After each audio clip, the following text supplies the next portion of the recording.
Hello, good afternoon, everyone. I'm Adrienne Pierce. I'm the CEO of New Sun Road. We're a public benefit corporation based in Richmond, California, just north of Berkeley, not to be confused with Richmond, Virginia, which wouldn't happen here. Very excited for this panel, and we've got a great group of people here to talk about microgrids and resilience. So what I'm going to do is we're all going to give you just a little bit of an intro, and then we're going to dive into the topic matter. So what New Sun Road does is we do microgrid and energy systems control. So if you think about all of the different parts of an energy system, you've got your power generation. It could be, hopefully it's renewables, could be a generator, could be grid tied. You've got storage, and then you've got some kind of use or load. How do you manage all of those things? How do you make sure that the system is performing to what is needed? And of course, those needs change depending on the conditions, right? Whether you're talking about something happening because there's a climate event, or maybe there's just an EV charging event that's going on. So how do you make sure that the system is responding? So our platform manages about 1,500 systems, from very small to up to about 10 megawatt hours. And so we've got a lot of experience in terms of how these systems work and how they can help provide local clean power. So with that, I'm going to turn this over to Angelo, and he and BoxPower have been a great partner for New Sun Road, and he knows even more about microgrids than I do. Well, I don't know, that's a pretty bold statement there. Angelo Campus, co-founder and CEO of BoxPower. I've spent about half my life working in microgrids so far, starting back in 2010, worked in the sort of international development area of microgrids through academic research, but I started BoxPower in 2016 with a mission to productize and standardize microgrids, to take them from something that had historically been seen as a complicated science project, one-off sort of bespoke in system architecture, and make it into something that is standardized, replicable, and scalable. And so where that's brought us today is we are a sort of end-to-end microgrid solution platform that incorporates software design tools that help with the analysis, configuration, and performance modeling of microgrids. We offer complete turnkey, pre-engineered microgrid hardware packages. So that is battery energy storage, generators, controls, full balance of plant, solar, other renewable resources as what we like to call a pre-engineered kit. And then lastly, we offer turnkey services, both engineering and operations and maintenance, and tie all of that together in what we call our EASY platform, which is energy audit and system integration, which is a sort of end-to-end platform through which a customer can develop and deploy their microgrid program. I think we're part of the reason we're here today is we had the honor of working with PG&E and New Sun Road in their remote grid program, which was PG&E's first utility-owned standalone power system program, which we'll probably talk a little bit more about today, but part of the wildfire mitigation and system hardening program. And today we work with about a dozen utilities, predominantly across the West Coast, focused on everything from wildfire mitigation, resilience, and now increasingly distributed capacity supply. And so those are some of the themes that I look forward to talking about more today. Glad to be here, and hand it over to Craig. Great. Thank you, Angelo. It's a pleasure to be here. Hello, my name is Craig Horne, and I'm Chief Technology Officer at Energy Vault. We are a publicly traded company, about 8 years old, based in Westlake Village down in Southern California, as well as offices in Europe and Australia. We are a IPP providing 3 different business lines. Our traditional one has been battery energy storage. We have about over a gigawatt hour plus of projects in the ground now that are operating in various places in the United States, Europe, and Australia. We are also getting now into powered land and powered shell with data centers. And on the powered land business line, we have an existing project, which I'm here to talk about today. That's the Calistoga Resiliency Center. It's a 8.5 megawatt, 48-hour microgrid supporting the city of Calistoga. We're under contract with PG&E to provide backup service during the public safety power shutdown events for wildfire mitigation. It's distribution connected. We serve about 5,500 people, about 1,600 customer accounts during the shutoffs. And we went live last year under a contract with PG&E. It's a first of its kind facility. We have about 11 megawatt hours of battery energy storage, plus 8 megawatts of fuel cell power capability with fuel cells from Plug Power. The battery units are our own. And then we have a 80,000 gallon tank to hold liquid hydrogen that feeds the fuel cells and keeps the town running for at least up to two days or more. It's a system that is extendable, so we can bring in a delivery of liquid hydrogen. We don't make the hydrogen on site. We bring that in, and that would allow us to extend the duration. It's been a great project in partnership with PG&E. I think we both learned a lot with such a large facility at the city size level connected to the distribution grid. It's led to a lot of interesting findings on both our parts, and we feel that it's sets us up very well to make inroads for edge and central data centers. Go, Courtney. Thank you so much. Good to meet you all and good to see you all. My name is Courtney Jenkins, and I want to once again thank the amazing organizers and for Adrienne for helping to lead this panel. I have the pleasure of leading Opterra Energy Services, and we sit at an intersection, I think, between the rising needs around resiliency, the rising need around creating more decarbonized communities, and doing so in a manner that focuses on public agencies. So the epicenter of our company's 52 plus year history has really revolved around an entire laser focus on how do we transform the energy transition through schools, universities, cities, counties, and other agencies that represent sort of the heart of North America. We're headquartered in Oakland. We have projects across the country ranging from Washington, D.C. to Ohio State University to down in Texas. But California has really been our epicenter and and where we've really grown, and where, of course, we're also headquartered. What I'm really proud about the work that we do, and we've built over 400 megawatts of distributed generation. We have 24 microgrids plus in motion, representing over, I think, 52 gigawatts or 52 megawatts, sorry, of power in motion. But what I'm proud of is that we really work end to end. We work from the very beginning, from the sparkle of ideation that somebody might have around wanting to take a school district to be more sustainable. And we work with them in an engineering capacity. We do so in a project management and oversight and programmatically during the delivery.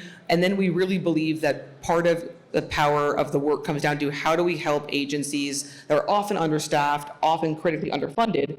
How do we help them also to deliver on the promises and commitments that they've made? So we have a very strong O&M and post-construction services team. What I'm really, really proud of, and from my vantage point, is that when I think about where we're going as a business, microgrids are part of this parcel of communities and part of what we're looking at. We're looking at energy efficiency, we're looking at distributed generation, we're looking at other forms of energy, and we're looking at how can we really, really meet the communities where they are and help them build the building blocks, whether it's for electrification and EV charging, so fleet electrification, how do we help them prepare for the rising growth and needs? And also, how do we help communities from an equity, from a social standpoint, help the at-risk populations and those who are served by community assets and infrastructure when the power goes out? And I'll reference just one quick project and then I'll hand it back over to Adrienne.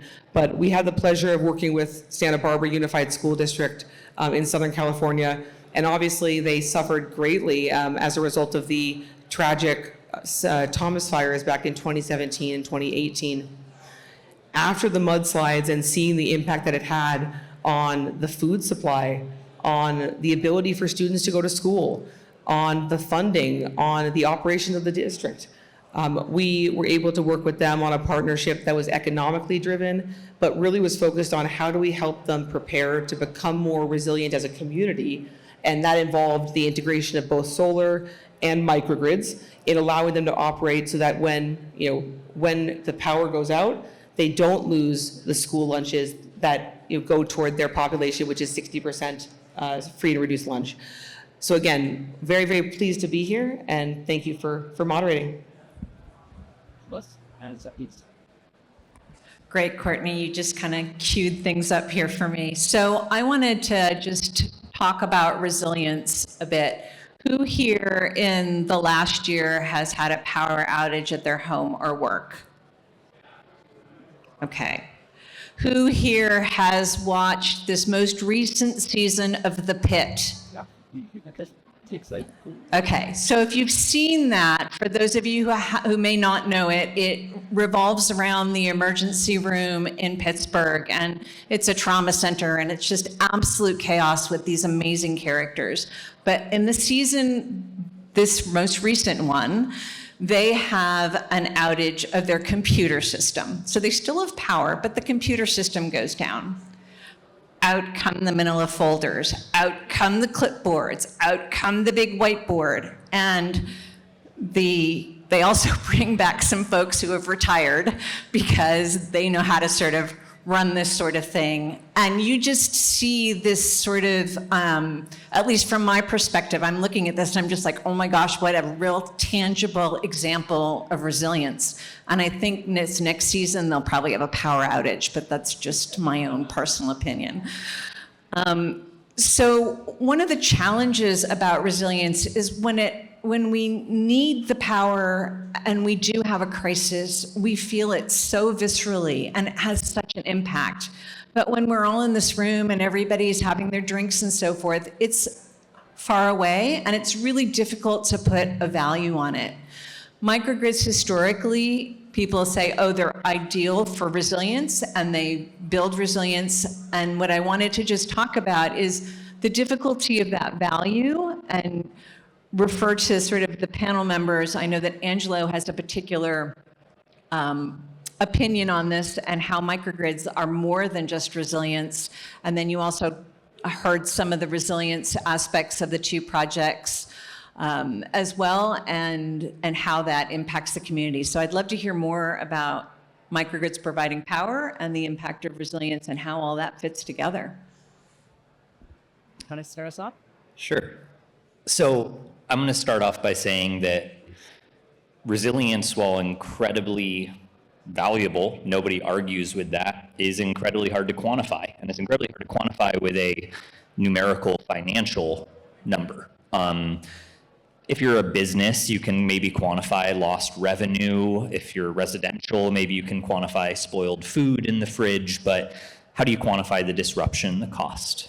And while microgrids are very good at resolving resiliency, I actually believe that their dependence on resiliency has been one factor that has sort of limited the growth of the industry. I've been doing this for 15 years, and 15 years ago, people were like, microgrids are going to be everywhere. And the industry's grown. We've absolutely seen growth and traction, but it has not launched in the way that many people 5, 10, 15 years ago thought it would. And I would point towards the difficulty of quantifying resilience as one of the main drivers of that. So I'm incredibly excited about the microgrid industry right now because some new use cases have begun to emerge that are not resiliency. Resiliency is still part of the equation, but it becomes a secondary ancillary benefit of the microgrid where there's another job that the microgrid is providing, and a job that is easier to quantify the economic return and justification for. 3 of those use cases that we are suddenly seeing a lot of in our industry is bridging solutions, specifically addressing speed to power and the ability to bring customers online faster with a solution that in the at its commissioning will be a fully off-grid system, but then at some point will connect to the grid in the future. We're seeing this in the data center space, but we're also seeing this in all of the other commercial residential developer spaces as well. BoxPower is currently doing a project with a housing development that built 100 homes and then was told by the utility that it was going to be 3 years before they could provide them the power to interconnect. And now you have a housing developer sitting on 100 unoccupied homes going, we can't sell these until there's power. And so we are currently constructing a fully off-grid battery generator microgrid that will power those homes fully off-grid for 2 to 3 years until the grid connects. That is a very easy economic justification for that developer. That is 3 years of cost of capital, 3 years of lost revenue, 3 years of depreciation of their home assets. Two others is flexible interconnection, something that's being increasingly talked about in the data center space again, but applies to everybody, is the need for customers to deal with non-firm power. Basically, the utility saying, we can give you power, but there are going to be certain days, times during the year where we need you to curtail or entirely disconnect from the grid. That is a difficult thing for a business to do. It's like an outage, it's resilience, but it's somewhat more predictable and potentially more frequent. And so the ability of microgrids to provide that capacity in a flexible interconnection is another very interesting use case of microgrids. One last project I'm going to highlight before I turn it over is a project we're doing with the Hopi Tribe in Arizona. The Hopi Tribe is served by Arizona Public Services. They're served by a single radial feeder, goes out 20 miles to the reservation, and that line goes down very frequently. And when it goes down for days at a time for the entire reservation. So the Hopi just announced a, 8 megawatt DC solar, 6 megawatt, 12 megawatt hour battery storage system that has two purposes. One, it's providing capacity to Arizona Public Services. That's what justifies its financial performance. It is selling power and selling capacity to Arizona Public Services. But when Arizona Public Services has an outage, that microgrid will island the majority of the Hopi reservation. That's not justifying its financial existence, it's a secondary benefit. The distributed capacity that it's providing to APS is the economic justification for the microgrid. Resilience becomes the secondary benefit of those. And so those are three use cases that make me very excited about sort of the new opportunity for microgrids that we're seeing. Okay. All right. Yeah, thank you, Angelo. That was great. Yeah, that was great articulation of where microgrids have been, where they're going. I mean, you've been in this a long time. We're a relatively new player, and Calistoga is our first microgrid project. So I can just tell you a little bit about that. So the reason that our project exists is because we're replacing a bank of about 10 different 1 MVA diesel genset trailers that will be brought in early May of every year, set up in the city dog park, and then used as backup there for in case Calistoga undergoes a PSPS event, and they would be there through at least mid-December, sometimes extended, depending on. And the reason for that is the Calistoga community has been greatly impacted by wildfires over the last 10 years. The Tubbs fire that went up through Santa Rosa in 2017, that started in Calistoga, tells you the magnitude of how that area was impacted. And then the glass fire in 2020 kind of started at the southern end of Calistoga and went the other way, back east and down around St. Helena and stuff. So fire, power, wind, very much on the minds of Calistogans. And this project, and the power that they're getting, the backup power, is an innate part of their community, because it was taken over the dog park right on the side of town along the Napa Vine Trail, which is a converted railroad line. And so our project is right down the trail from that. So it's right in the center.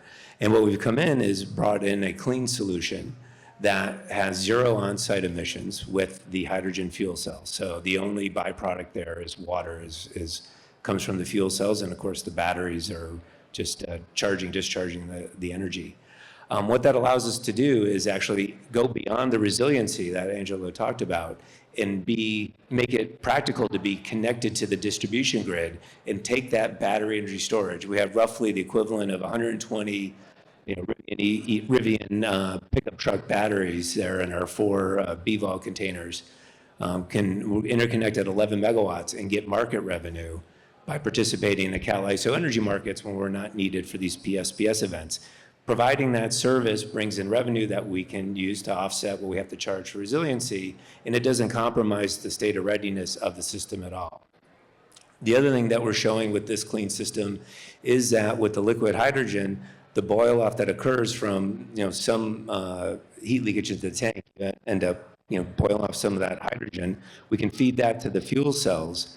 Not only does that generate on-site power to offset the internal consumption for the control systems alarms, but also it provides us with an understanding of the state of readiness of that system 24/7. Whereas diesel gensets, you turn them off, they can only run 100 hours per year.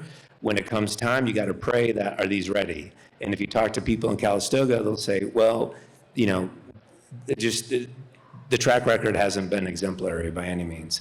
So what we can do is provide a higher level of service with this clean solution that is also not only participating in the electricity market and helping keep down electricity prices, but then the third benefit is providing local services to the grid. At this magnitude, 8 megawatts, it's a significant source of voltage for that area. Calistoga is at the north end of Napa Valley. You go over the hills, then you're in Lake County. So that's where all, the geysers, all the geothermal is. But there's kind of like a little bit of a desert there between outside, the bay and the geysers for any significant generation source. So we have a significant amount of reactive power voltage stability that we can provide to the grid. So those are some of the ways, to your point, Angelo, where you go beyond just providing that resiliency by having a new solution, in particular a clean solution, that really can expand that value proposition. And also we're working with PG&E to see if we can identify even more services that this facility can bring. Thank you. I think Angelo and Craig have both hit on incredibly important points about the backbone that resiliency and microgrids can provide with the tribe. For a tribal example, when it comes to Calistoga, one of the examples that I think is relevant here is also a community not too far and not too dissimilar of 500,000 residents in Solano County, which has not only been hit by wildfires, but also phenomenal heat. And when you think about that piece and you start to think about how can we turn energy not into just an essential service, but into something that really provides that backbone to the community, I think that's where we start to see more and more public agencies and more political leaders and city leaders saying we need to take a stand to protect our at-risk populations. And we need to do so in ways that are economically attainable, that are fiscally prudent, of course, but in ways that also allow for cities to provide essential services under an increasing level of global and domestic duress when it comes to climate change, when it comes to the broad array of risks that could be caused.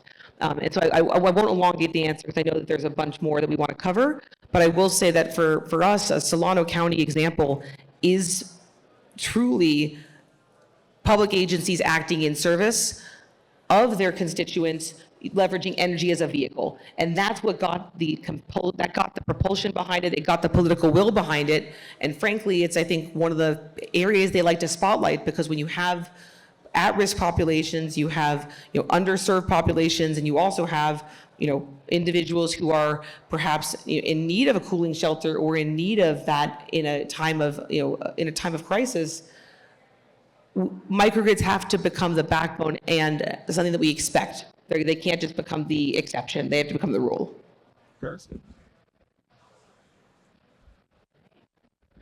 Thank you so much. And Courtney, I think you just really crystallized, we spent a lot of time talking about technology and talking about projects, but it really has to be people first. That's what it's serving. And projects and technology by themselves, we can say, ooh, it's done, but it doesn't serve anybody. So thank you for that, highlighting that. What I wanted to move on to next is I'm going to challenge the panelists to come up with one, maybe 1.5 sort of things that are really a challenge or that you consider to be a blockage. I'm going to kick us off and building a bit off of what Courtney was saying. We are a controls integrator. So looking at the interoperability of systems and having that coordination so that you can respond and deliver the performance across the system. But in order to deliver that performance, you have to meet the design criteria and you have to establish the expectations so that you know what the community needs and what they're expecting. And Angelo was talking about a program that we are working on together with PG&E for remote grids. So New Sun Road is providing the remote monitoring platform for these systems that are at the end of transmission lines that allows PG&E either to de-energize those transmission lines or they don't need the transmission lines and it reduces wildfires. These have been incredibly reliable, and it's been a very successful program. But one of the reasons that PG&E decided to go with New Sun Road was because we were technology agnostic, so we could talk to a variety of different pieces of equipment. And then also we could be flexible. The program's been going on now for 5 years, and the pace of change and development in these particular areas is just, it's a lot. So having the ability to keep up and to continue to innovate has also been very important with the proper oversight. So for us, the challenge is those communications, making sure that those expectations are set and that then meeting the performance criteria and providing the resilience and the reliability for these power systems to meet the needs of the community. And getting that criteria fixed up front with varying degrees of understanding, at least I see that as a big challenge, both at the project and the community level. And just to sort of, in the spirit of fairness, I am going to pass this to Courtney first, and we're going to bring it back this way. I was relying on the excellent ideas of Angelo and Craig, so I will do my best to start the chain the right way backwards. But my comment was going to be, we often use the phrase that our partnerships represent human and hardware. And I think I've been trying to make that phrase work for about 15 years, and I'm hoping that maybe today it takes traction. But from my vantage point, the bottleneck is not the technology. I think the bottleneck is, and it's not the people, it's simply a combination of you've got areas of interconnection issues, you've got tariff issues, and you do have political will. And I'm speaking more specifically about the environments that we're serving, where you're dealing with, sometimes multi-jurisdictional public agencies, and then, the limited resources, the limited capital. You could look at funding stacking as one of the other areas of I'd say, risk and opportunity and challenge. But from my vantage point, it's not the technology. I think if we were sitting here 10 years ago, we might have a very different answer in conversation. But I think it comes down to, what are the roadblocks to execute, and what are the things that can make it scalable? Because again, I think, to me, if we can get to a point where microgrids can be seen as not one-off, completely bespoke, completely snowflakes of microgrids, each and every one, we're going to move to a place where they can be much more at scale. Great, yeah. So excellent points, definitely agree. And where I'd say also I'd add in, I think, one of the roadblocks is we start thinking about, both the scale of an individual project and the multitudes of project is you're going to have to bring in project financing. And, we were able to get project financing on Calistoga, as well as put both debt financing and equity financing through Asset Vault, which is a $300 million fund we had raised in the fall. And so Calistoga is within that portfolio, and then has debt financing from Eagle Point. And just going through that process, right, there's a lot of education of what the revenue streams are to this point, and for them to get comfortable that these, that we can not only meet the obligations that we had under our contract with PG&E, but then also some of the other revenue streams that I talked about there. And then, the technology, and just understanding the technology, right? I think to Courtney's point, the technology is there. We understand that as specialists in the field, but then, to grow, you need to bring in that capital. And so to educate those other folks. And I think both Eagle Point and OIC, who did with the debt and equity respectively, we found that those teams were very well educated. It was easy that they got the points pretty quickly, and that's why we moved forward with them. We'd talked to a lot of others, and it was very difficult at times and you'd have to go back through the same point, and you only have so much time to be able to do that, right? So I think that is another challenge there, but I think slowly but surely things will get through. To you. Well, now I'm the one that says, well, they've said a lot of really great things here, so if I can try and pick something in between all of that, but touched on by both of you, perception of microgrids as reliable and not as science projects. I think that is what has held the industry back. The technology is not new. It's been around. There's been a lot of improvement. Costs have come way down, but the core battery, inverter, generator, solar technology has been here. 6 years ago, if you'd gone to a utility and said, hey, what do you think of owning and operating a microgrid that provides primary continuous power to a customer as the only source of power? They probably would have laughed. They would have been like, microgrids can't do that. Microgrids can't be firm assets. They can't be primary power utility grade assets. I think that perspective has shifted, and I think in large part thanks to PG&E and their remote grid program, which now has going on 6 years of continuous operating data from a fleet of over a dozen, I don't have the exact number off the top of my head, remote grids deployed, 18 remote grids deployed in the field, and at least a dozen under development. The remote grids that we operate last year had 6 nines of reliability, 99.9999% uptime. Fully off-grid, 24/7, 365 power. That data has changed the whole industry's perspective on what microgrids can do. And the use cases I brought up before, bridging solutions, flexible capacity, distributed capacity, flexible interconnection, they require firm assets. They require assets that the utilities can count on to be there, can count on to provide power. And so I think that is a obstacle that the industry has made a ton of progress in recent years to show that microgrids can be firm distribution infrastructure. Right, sweetie. Yeah, another. Yeah.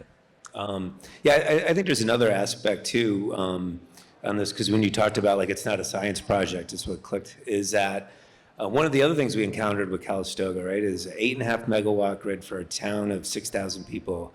So how do you commission that, or really, with our contract, how do you go through the acceptance testing where your counterparty, in this case PG&E, says, yes, I feel confident that this will be able to answer the call when it comes? Because you can't say to a community that large, hey, guess what? We're just going to turn off all the lights and we're just going to do a little experimentation, right? So it was actually a pretty significant endeavor between with our team and PG&E's team. That first, PG&E modeled the electrical characteristics of the city of Calistoga from years of data that they had. And then we worked together with them. We first did a minimal viable product test out at NREL's Energy Storage Integration Facility by bringing our controller there using their megawatt scale grid simulator and load banks. We brought one of our battery units there and the inverters for the batteries and fuel cells and ran the testing there. That gave us confidence that our Vault OS controller can control one of each element. We have 6 fuel cell units from Plug Power, the Gensure, 1.3 megawatt output each, and 4 of our B-Vaults with 3 megawatt, 1.5 megawatt output each. So it was a matter of from that middle product go up, but then we had to have a load bank array there because we couldn't, we weren't connected to the town yet. Our distribution interconnection, it'll be here within the next couple months. So we couldn't dispatch that energy into the town to do the different voltage frequency tests with, different kinds of or load phenomena.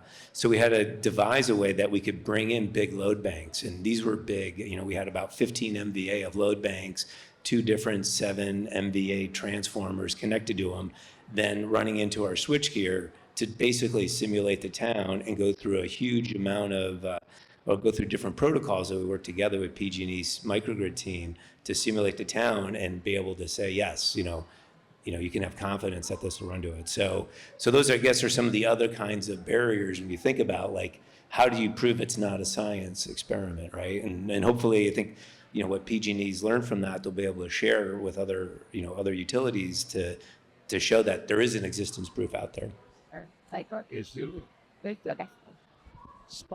Create the option. Okay, well, thank you. That was fantastic. It's sort of high level, really concrete, touched so many different themes. I wanted to open it up to the folks in the audience and see if people had questions or if there were specific things that they wanted us to talk about. There's somebody right there. If you could give your name as well, that would be great. Okay, you want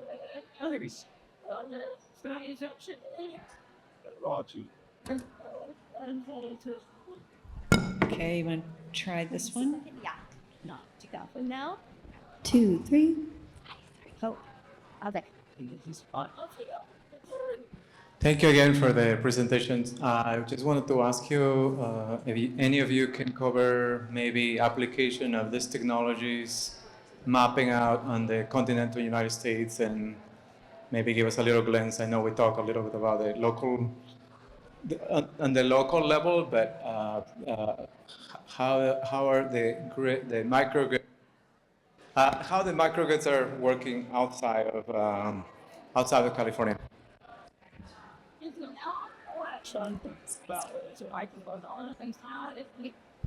Is that working? There we go. So I would say it's very regional. There's been areas that have had a lot of microgrid activity historically. There's other areas that are starting to, and there's some that still aren't. Alaska is actually the home and birthplace of U.S. microgrids. Remote communities in Alaska have been microgrids since they were first built 60 years ago, or first received power 60 years ago. They've been there for thousands of years. In terms of right now, I think it really looks at what is the driver of the microgrid. And I would list 3 sort of main drivers of microgrids that I see today. Number 1, wildfire mitigation, public safety power shutoffs, and other sort of wildfire driven. So that's got the whole West Coast and increasingly bits of southern Canada. I mean, wildfires are popping up everywhere. Nobody was expecting Hawaii to have the most devastating wildfire in history, but anywhere that is experiencing extreme wildfire risk, we are now seeing both utilities, communities, businesses look at resiliency, look at risk mitigation. Second big driver is aging infrastructure. Areas where the grid is old, it is resulting in reliability issues, it is resulting in capacity issues. Third, where we're seeing the largest load growth, where we're seeing data center epicenters driving up load growth to unprecedented levels. There is now increasingly public awareness of bring your own power solutions, data centers bringing their own generation, utilities using distributed generation to meet the loads of data centers. And so those are sort of the 3 drivers. And so moving forward, I think we're seeing a lot more in the center of the country, the Midwest, and other areas that historically have not seen as much microgrid or distributed generation interest. Were you looking, just talking about the U.S., were you talking more globally? Outside the U.S., but I don't know if it could be in Puerto Rico. Okay. It's Puerto Rico, we found out nowhere. We're doing a really cool project in Puerto Rico where we're networking microgrids. So anybody wants to talk about that, I'd be super excited to do that. Okay, we had another question. Let's go to another question.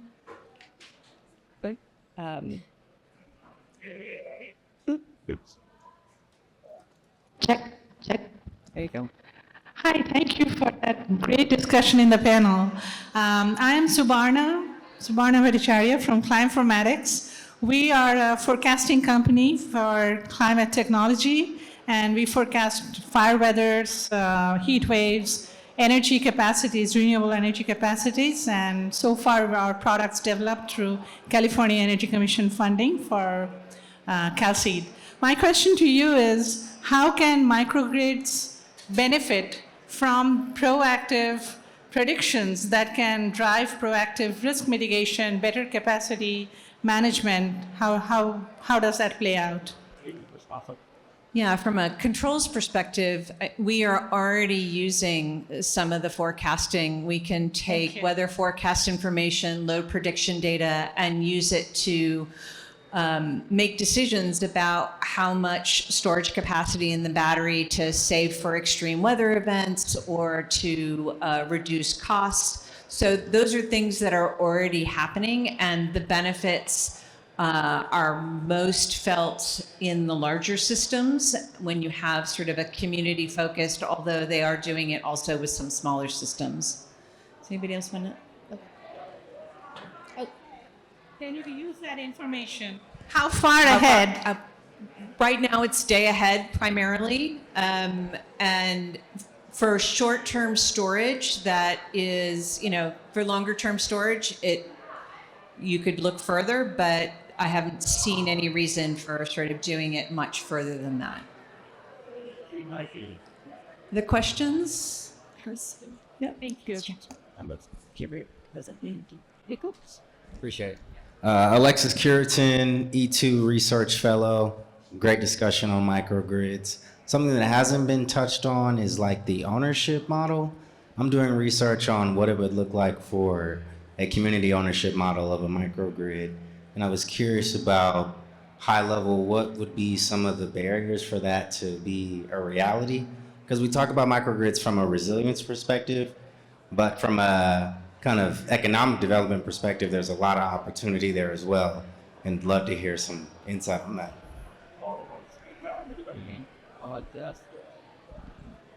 It's a great question. I mean, when you think about, and I'm assuming you're thinking about sort of the entire, like the community members actually having a vested ownership stake. Is that what you're envisioning? I may just see what's possible. So I think from our vantage point, right, a couple of factors go into how we think about the bank and like the operational ability to deliver these projects. One of them certainly is going to be, it sounds not exciting, but is procurement code, is around like what can be procured by whom.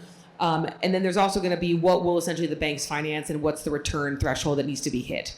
I think when you look at, you are seeing communities themselves, like cities and public agencies, of course, play an ownership role. If you're going to go more granular than that, I think one of the questions would be around what essentially is being, put up as collateral, like how is it essentially being structured? What are the returns? What are the expectations?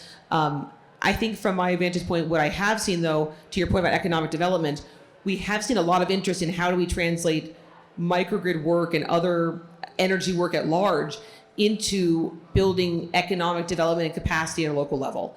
And that's not necessarily done through an ownership model, so it's not a financing matter in our world, but it's how do we also make sure that we're activating the local communities, right? How do we engage local subcontractors? How do we build capacity within the career technical educational programs at community college districts, for instance? How can we bring STEM education down to a K through 12 level at a stay in elementary school level? How do we change and transform communities' ability to build more resilient human capital? So I could think of your answer in a couple different ways, but to address your direct question, I think it's a fantastic thought. I'm just kind of suggesting some of the things that we might think about if a community were to bring that up to us. And again, it's very compelling to think about the excitement that people might have to be part of this. So thank you for the question.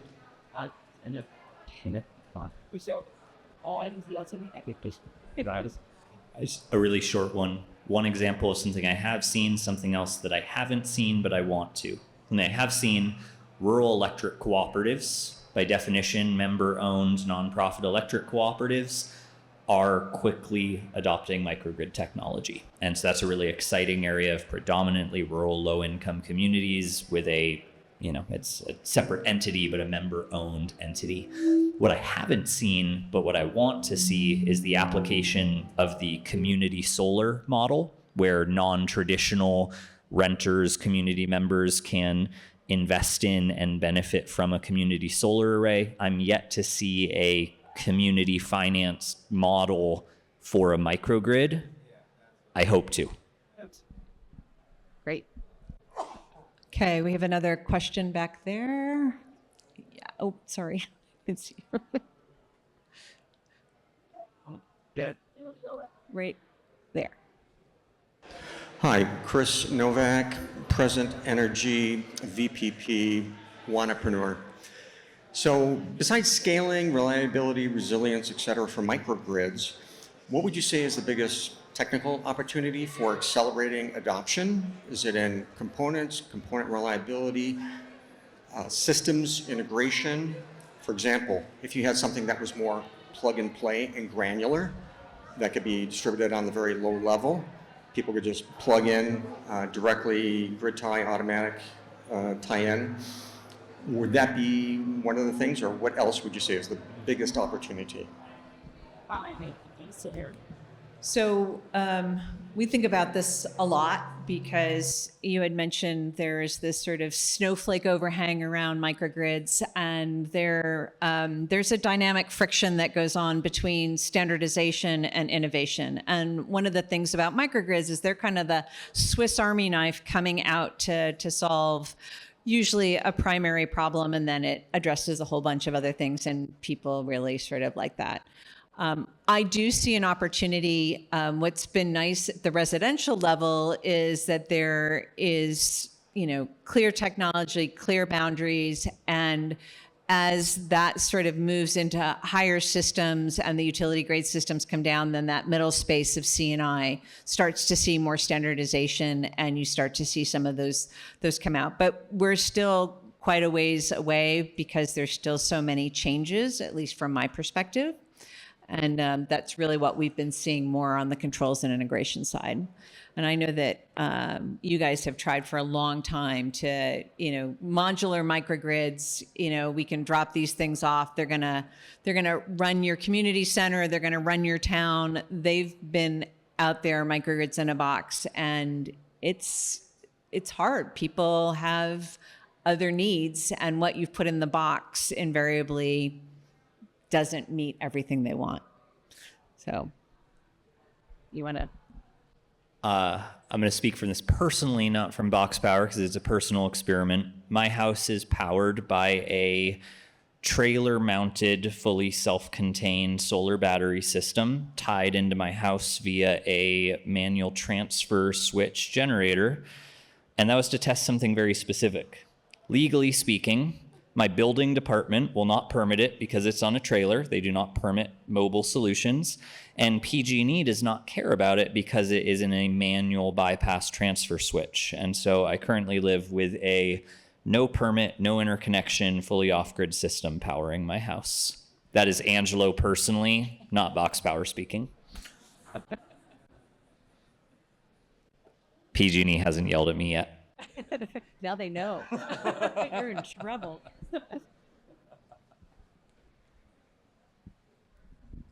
Hi, I'm Patricia Lynn from the Monterey Bay Aquarium.